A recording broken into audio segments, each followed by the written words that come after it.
In this Sex Ed for Teachers video, we're going to be talking about how we talk about pleasure in the sex ed classroom.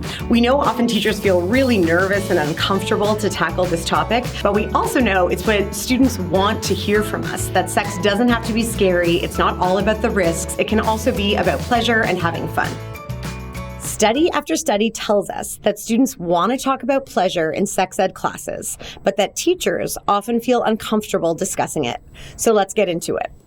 You don't have to go into the hows of sex to talk about the fact that sex is supposed to feel good. The reason people have sex is for pleasure. It's important to speak frankly about pleasure so that students trust us. It's also important that we don't create fear-based sex ed. We know that it makes students tune out when all we say about sex is negative.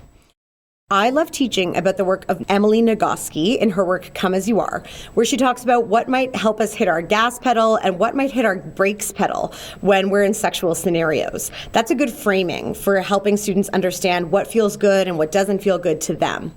I also love the work of Peggy Kleinplatz in her work Magnificent Sex, where they remind us that good sex is created in environments of trust, communication, respect, and play. And of course, consent is key. It turns out that to be a good lover, the most important skill of all is empathic listening. Pleasure is always the measure of good sex.